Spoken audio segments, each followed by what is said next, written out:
Somewhere in the Sahara, there's a town being slowly swallowed by sand. We had to see it before it disappeared. Deep in the Sahara, we heard whispers of a town half buried in sand, Chinguetii. So we turned west and went to find it for ourselves. I've made it to Chinguetii. This is like a small little old town with sand roads. Nothing much to do, nothing much to see. Kind of like in the middle of the desert with some old ruins. The walls are like falling down and there's like sand. Not really covering the walls, but just sand in general everywhere. Couple cars here and there, kids playing on the street, mostly all day, every day. And you get these types of views out here.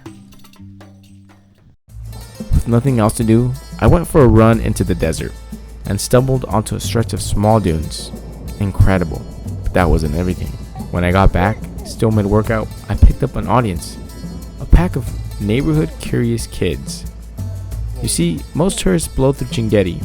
They come in, stay the night, and leave within a day. Nobody sticks around long enough to do push-ups in the sand and linger, explore. So naturally, the kids had questions, and they eventually joined.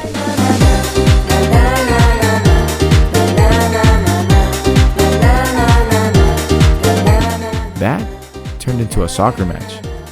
Beat up ball, rocks for goalposts, a sandy alley for a pitch. It shouldn't have worked, but it did. And it was one of the best games I've ever played.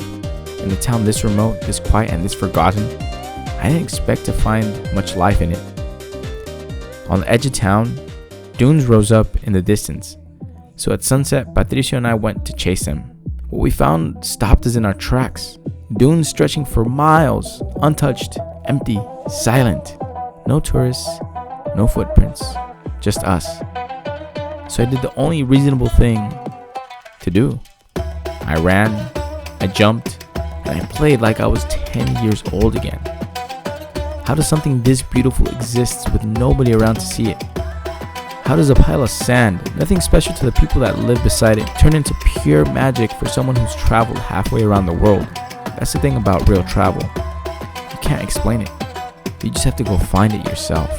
I didn't know it walking in, but Chinguetii would end up staying with me. The slow pace, the pickup soccer game, the dunes nobody else was around to see. It's one of my favorite places I've ever been in. And the journey wasn't over. The next stop was back across the Sahara Desert. However, this time on the infamous iron ore train, full of iron.